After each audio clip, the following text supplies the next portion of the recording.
Halo Sobat Genvest, ya kita berjumpa lagi nih dalam Klinik Saham ya. Hari ini di 5 Maret 2025 ya. Tepat di awal bulan ini tentunya bersama dengan awal bulan Ramadan ya teman-teman ya. Jadi oleh karena itu kami mengucapkan selamat menjalankan ibadah puasa nih buat Sobat Genvest semuanya, semoga lancar-lancar ya sampai nanti ke hari raya. Tentunya saya nggak sendirian, saya Andrian bersama partner saya di sini ada Sharon. Hai Sobat Genvest. Kita akan nemenin siangnya teman-teman ya, di tengah market yang lagi pesta pora sekarang ya. Betul. Masih 2% ya kalau nggak salah ya. Iya, masih melayang. Luar biasa nih. So teman-teman nanti kalau ada pertanyaan juga boleh banget disampaikan di kolom komentarnya. Ada mungkin emiten yang mau dibahas, mungkin porto teman-teman mau coba dikulik saham-sahamnya, boleh banget. Jadi jangan malu-malu, jangan ragu-ragu. Langsung aja kirim pertanyaanmu, kirim saham-sahamnya di kolom Q&A ya. Share. Ya. Gimana nih market so far? Oh iya, market hari sampai ini sesi satu tadi. sumringah ya, Andri. Sumringah parah nih ya. Iya. Naik di atas 2% ya. Oke, mungkin lengkapnya kita bahas dulu ya. Untuk yang sesi 1 tadi, itu tadi marketnya naik 2,5% ya. Ini lumayan menarik nih hari ini ya. Beda banget sama yang kemarin itu minus di 2%-an juga.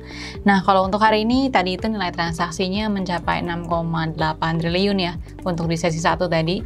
Nah, mungkin kalau diperhatiin lebih lanjut, ini emang bisa dibilang hampir semua sektor tadi itu menguat ya di sesi 1 tadi.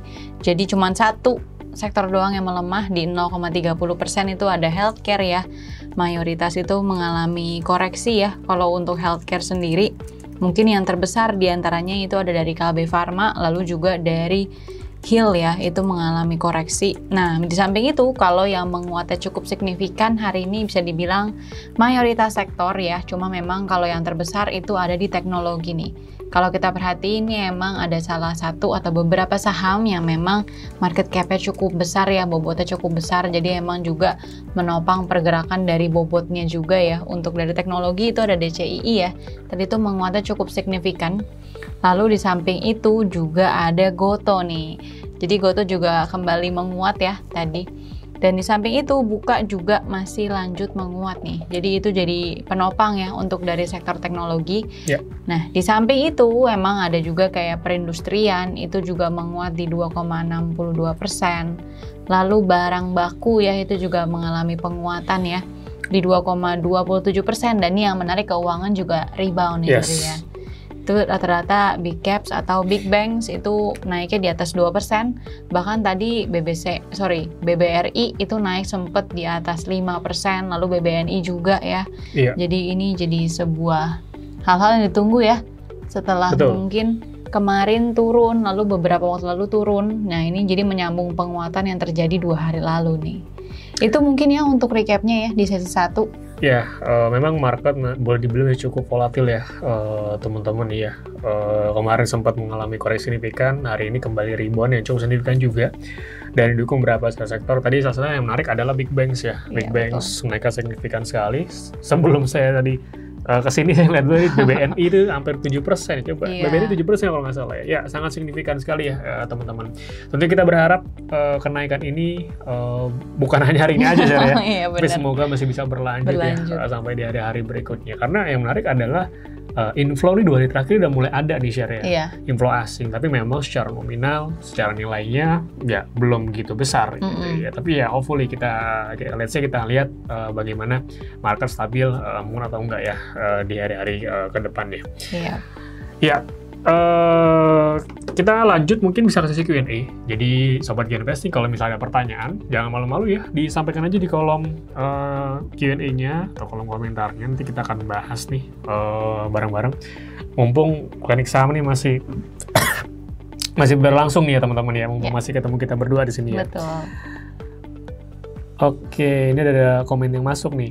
Sumringahnya sampai kapan nih, Dok? Kita sih pengennya seterusnya gitu ya, Zara ya. Setiap hari. Terus gitu ya, karena pastinya kalau marketnya bagus ya, ISG hijau terus, sektor juga pada sumringah, tradingnya pun juga enak gitu ya. Dan saya yakin teman-teman juga senang karena portfolio pasti juga akan hijau. Iya betul. Ya, yes, but ya kita berharap semoga tidak ada guncangan-guncangan yang menyebabkan market merah lagi ke depannya ya. Walaupun memang masih ada ketidakpastian secara global maupun secara domestik gitu ya. Oke, nextnya BNI BRI kenceng banget hari ini. Betul, hari ini kenceng banget naiknya. View-nya gimana tuh dok? Gimana share BNI dan BRI?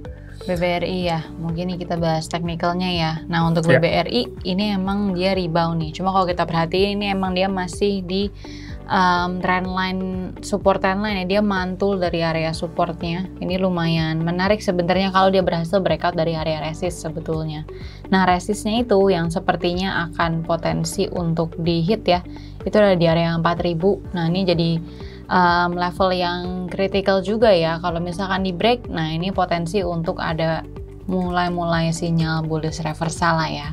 Cuma kita wait and see dulu nih, takutnya kalau nggak break, nah mungkin ada potensi malah dia bahkan balik lagi ke area supportnya nih. Mungkin yang pertama ada di 3620, lalu yang kedua ini ada potensi dia balik lagi ke area support yang kemarin sempat di hit ya, yang cukup dalam di 3360 nih.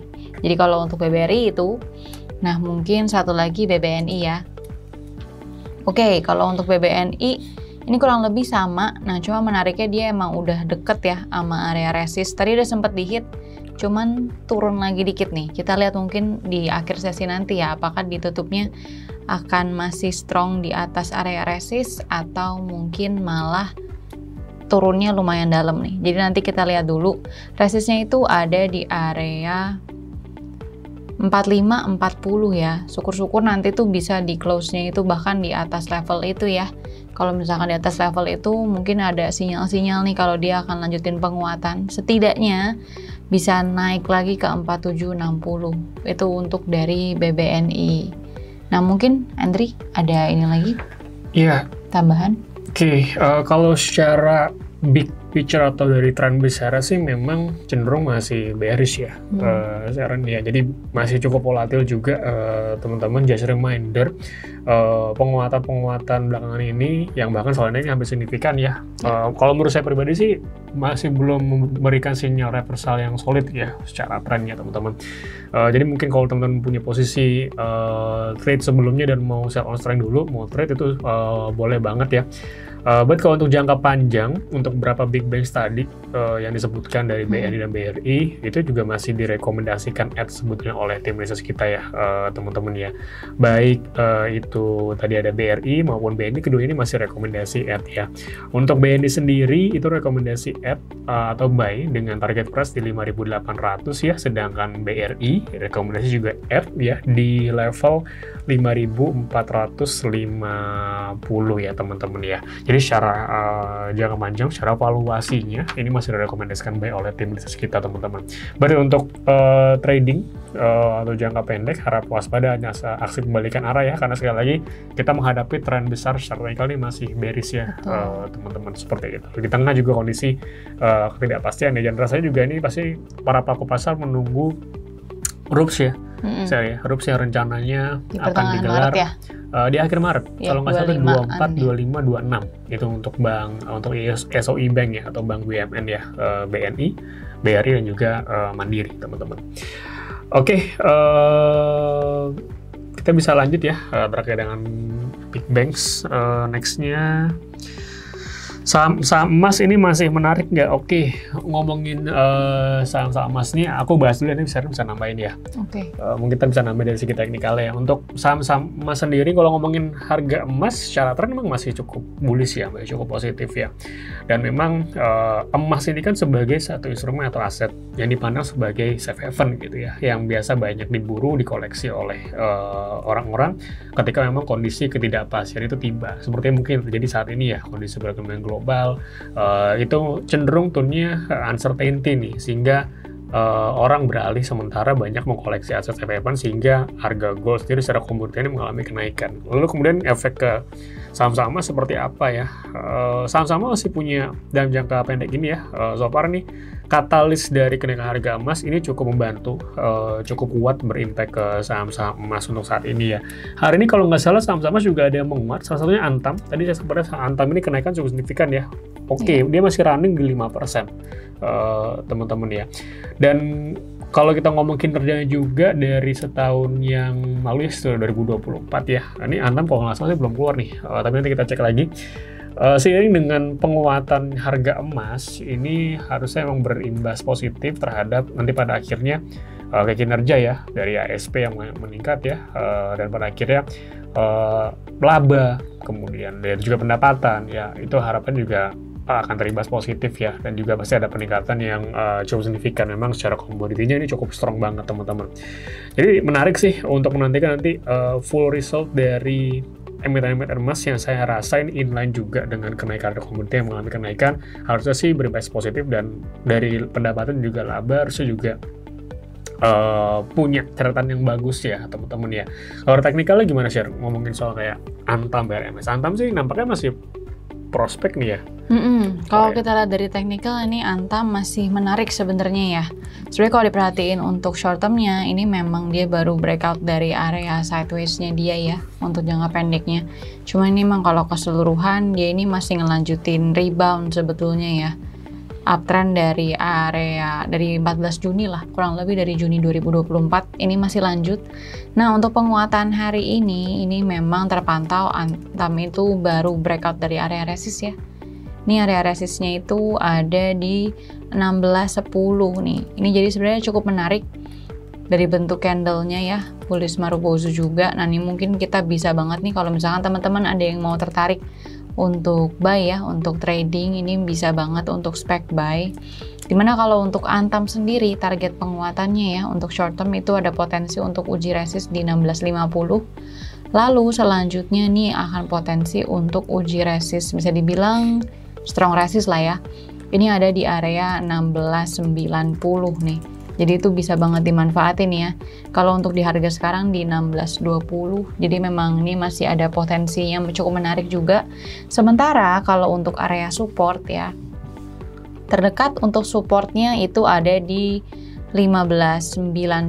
Nah mungkin habis itu nextnya ada di area 15.60 ya. Kalau misalkan dia turun dari 15.60, nah mungkin itu bisa banget untuk pertimbangin cut loss dulu untuk jangka pendek ya, untuk dari Antamnya nih.